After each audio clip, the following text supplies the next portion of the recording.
যদি আর কোন সীমান্তে কোন ধরনের পায়খানা করা হয়, যদি সীমান্তে আগ্রাসন চালানো হয়, সীমান্তে আমার ভাইদের উপর হত্যার চেষ্টা চালানো হয়, আমরা সীমান্তে লং মার্চ ঘোষণা করব।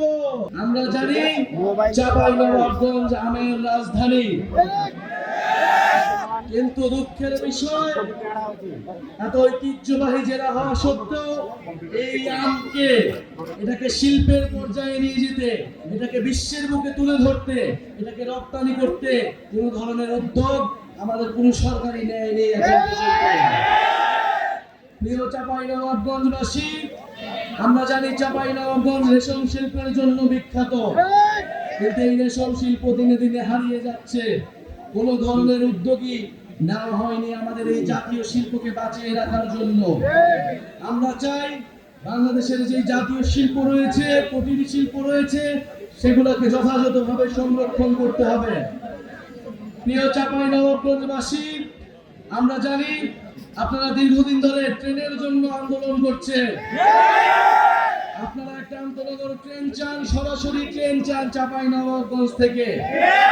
আমরা আজকের এই সমাবেশ থেকে আপনাদের এই দাবির প্রতি পূর্ণ সমর্থন জানাচ্ছি। আমরা আহ্বান করি সরকার যাতে দ্রুত সময়ের মধ্যে চাঁপাইনবাবগঞ্জবাসীর এই দাবি পূরণ করে নেয়। প্রিয় চাঁপাইনবাবগঞ্জবাসী, চাঁপাইনবাবগঞ্জ আমাদের সীমান্তে প্রতিরোধের প্রতীক। চাঁপাইনবাবগঞ্জ মানে সীমান্তে কাস্তে হাতে বসে থাকা সেই কৃষক। আমরা সেই কৃষকের সন্তান, যারা বুক চিতিয়ে ফ্যাসিবাদের বিরুদ্ধে লড়াই করেছি, বুলেট বুকেতে নিয়েছি। আমাদের আজকের সমাবেশে আমাদের সাথে রয়েছেন একজন শহীদ পরিবার। এই চাঁপাইনবাবগঞ্জের মাটিতে যার জন্ম, শহীদ তারেক হুসাইন। চাঁপাইনবাবগঞ্জ থেকে দুইজন শহীদ রয়েছেন। এই দুইজন শহীদ গণ অভ্যুত্থানে নিজেদের জীবন বিলিয়ে দিয়েছিলেন দেশকে মুক্ত করতে, স্বৈরাচারের কবল থেকে দেশকে নতুন করে স্বাধীনতা এনে দিতে। যুক্তরাষ্ট্রের ১ নম্বর জিম চেইন গোল্ড জিম এখন আবারও বাংলাদেশে। বসুন্ধরা আবাসিক এলাকা ও বসুন্ধরা সিটি শপিং মলে আমরা সেই শহীদদের শ্রদ্ধা ভরে স্মরণ করি এবং সেই শহীদরা যেই আকাঙ্ক্ষার জন্য, যেই নতুন বাংলাদেশের জন্য জীবন দিয়েছিল, আমরা যাতে সেই নতুন বাংলাদেশ বিনির্মাণ করতে পারি। প্রিয় চাঁপাইবাসী, আজকে অনেক কথা বলার ছিল, কিন্তু জানি আপনারা অনেকক্ষণ ধরে অপেক্ষা করছেন। শুধু এতটুকুই বলতে চাই, গণ অভ্যুত্থানের পরে আমরা একটা নতুন বাংলাদেশ চেয়েছি। গণ অভ্যুত্থানের পরে আমরা রাষ্ট্রের মৌলিক সংস্কার চেয়েছি। গণ অভ্যুত্থানের পরে আমরা গণহত্যাকারীদের বিচার চেয়েছি। আমরা জুলাই ঘোষণাপত্র এবং জুলাই সনদ চেয়েছি। প্রিয় চাঁপাইবাসী, আমরা জানি এই সকল দাবি আপনাদের মনের দাবি।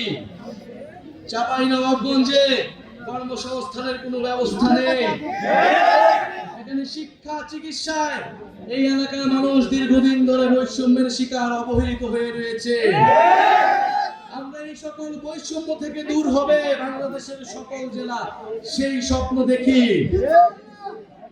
প্রিয় এলাকাবাসী, আমরা আজকে এসেছি আপনাদের কাছে জুলাই গণ অভ্যুত্থানের বার্তা নিয়ে।